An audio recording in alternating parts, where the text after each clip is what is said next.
Good afternoon. Who's going to go first?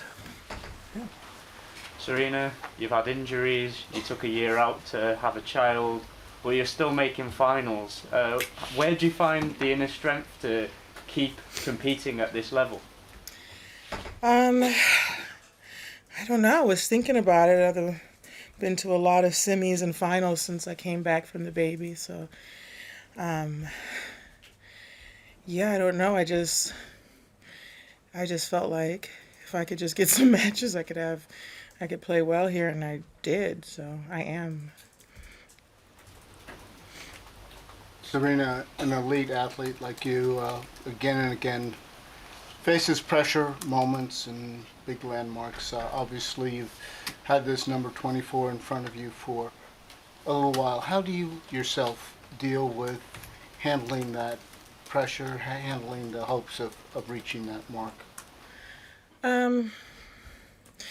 I thought about it this morning, and I actually didn't think about it since, because it's really not about 24 or 23 or 25. It's really just about going out there and giving my best effort no matter what.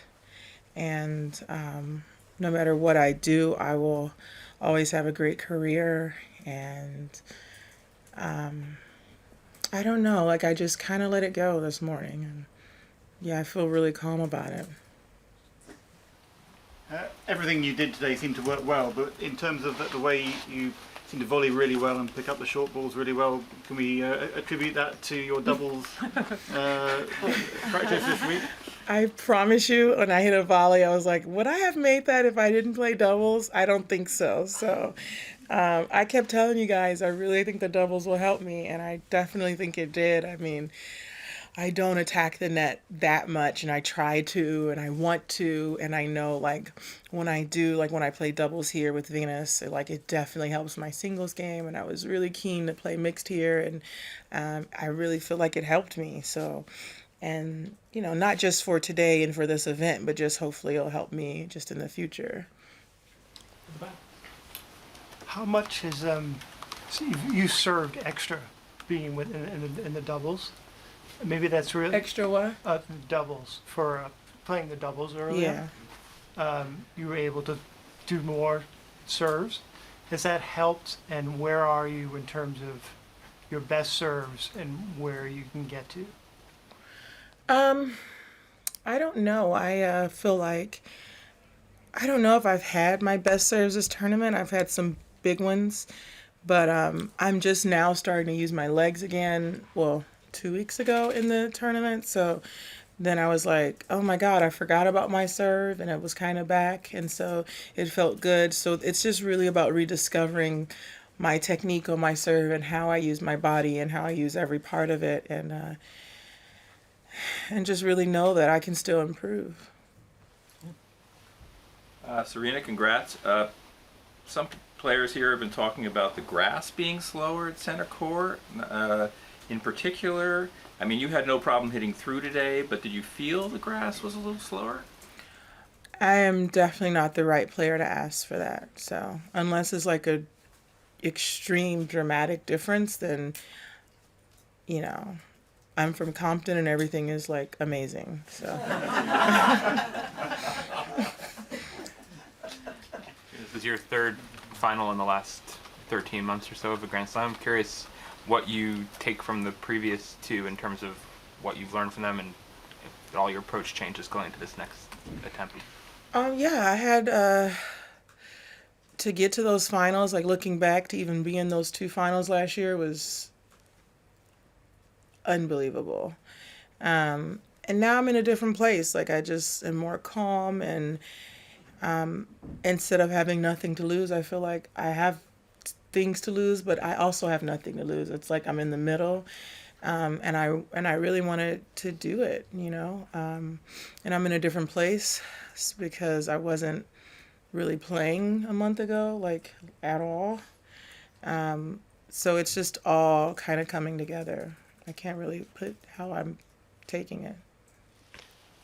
As a 30-something pursuing this title, what are the differences from your emotions when you won your first Wimbledon title?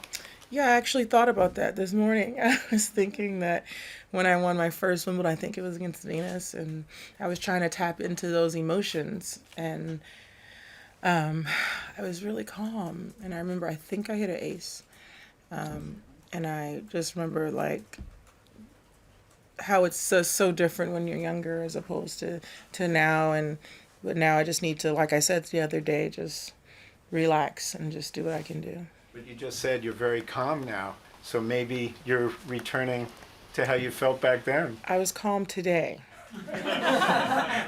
It's a day-to-day basis with me. We all know that, so I'm far from perfect. Serena, can you talk about the dejection, the devastation of losing the final 12 months ago? And presumably, do you feel you're serving a lot better than you were, say, the last run? I don't remember much. I just remember I was really tired, and Angie played unbelievable, and I was sad, but I was also proud of myself, and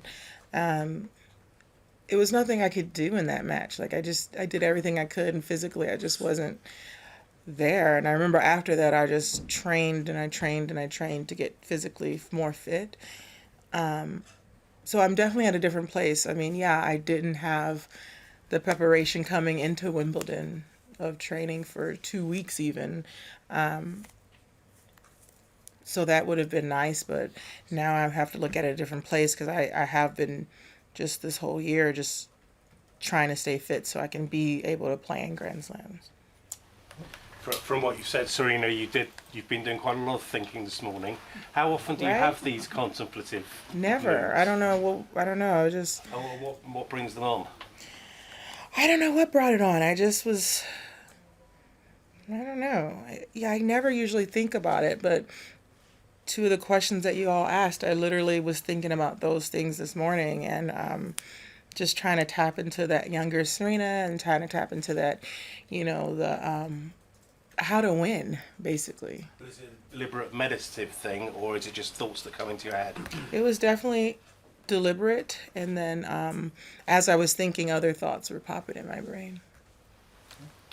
Serena, last week you were supported by your friend, the Duchess of Sussex, in sort of the early rounds. It drew a bit of criticism as well at the time. Do you hope that she'll come and support you in the final and sort of ignore all that sort of negative media publicity that had happened? I didn't know there was negative media out there. I don't really, anytime I see her name attached to anything, I don't read it. She couldn't be a better friend to me. Low moments, high moments, she's always there, and that's all I want to be to her. Hi Serena. There was a lot of talk earlier this week about the questioning that Johanna Konta had faced after her loss in the quarter-final. I just wonder what you thought. I had a what? There was a lot of discussion following Johanna Konta's loss in the quarter-finals about the questioning that she faced in the press conference afterwards. Just wonder what you thought about the situation or the questioning that she faced. I know she said she felt she was patronised. I have to apologize. I really step away from the tennis. When I'm away from it, I do know it could be a lot of negativity, and I don't want to surround myself around that. I feel like she's had a remarkable year, and if anything, everyone should be happy for her, and especially what she's done in the past 12 months. Just changing her, coming back around and changing and coming back to be like semifinals of the French Open and then quarterfinals here. So I would only think that it should have been positive questions, but that's not the case at a lot of the time, and hopefully everyone can learn from that. Serena, Simona Halep has done some pretty cool stuff in the last couple of years and longer than that as well, finishing 2 years in a row as #1, winning a slam, all that stuff. I'm wondering, now she's even in the she's made slam finals in 3 of the 4 slams. I'm wondering for you, what's the most impressive thing about her, and what do you make of what she's managed to accomplish so far? There's so many impressive things about her. I think obviously her tenacity. I think her ability to improve every time, and just to keep improving. Her ability to find power. And just can't underestimate her. she's like a little powerhouse. And she just, obviously, she finished the year number one twice in a row. And I feel like she's back, and she wants to prove that she can do it again. Serena, when you spoke about being calm and just the calm that sort of possessed you today, is that when you know things are clicking for you, when you feel that kind of equilibrium and calm? Does that settle you and make you play better? I definitely feel like I play better when I'm calm, but it's definitely an effort. You're not getting over pumped, but at the same time not getting underwhelmed. So I have to just be in that right space. What do you think has been the key to your success against Simona in past matches, and what sticks out in your mind from the match in Australia against her the last time you played? I think the biggest key with our matches is the loss that I had. I never forgot it, and she played unbelievable, and that makes me know that that level that she played at, she can get there again, and so I have to be better than that. The back. Serena, congratulations. I want to ask you, so much of us are talking about the history that you could make this weekend, the history as far as your age. I don't know if the 37 is the new 27 or whatever, but can you talk about the fact that you are doing this at this age, what it says about you, what it says about people being able to compete at older ages than they have in the past? I think technology has really changed, and that's the only reason I'm able to compete. I feel like if we had this technology 20 years ago, maybe Michael Jordan would still be playing basketball. But I just feel like we know so much more about our bodies. Things I do different now than when I first was on tour, and it's lengthening my career. And not just me, there's Roger, and there's Tom Brady, and there's, Peyton played forever. So there's so many athletes now that are able to do better and play longer, and even play some of their best in their way after 30s. And those athletes, and Tiger, obviously, what he did at the Masters was on top of my mind. Those athletes are incredibly inspiring, and that's one thing that keeps me moving forward. First of all, I would like to say that I like your outfit today, and I'd like to know if in the morning, with all your thoughts, you start thinking what you're going to wear for the press conference afterwards. If you grab it at the last minute before you come here, how does it work? If someone else chooses for you or you do it? And second, from an Italian fashion point of view, I must say that here you're much more elegant than anywhere else. You should always play in Wimbledon. Thank you. I made a conscious effort to up my press conference look in my Nike gear. My right hand, Dakota, picked out my outfits, but I prepare like the night before. So I kind of try them on, and you're like, this looks cute. This looks nice. How do I wear this? Definitely not the day of. Like, that's too much pressure. I have time for two more questions. Here and here? Yeah, and then be behind. Serena, Philip Brook it's his last year. He's the chairman of Wimbledon, and he has been, a gracious host with his wife Jill, and some players they shared some interactions they had with him. Do you have anything to say? That he is always smiling.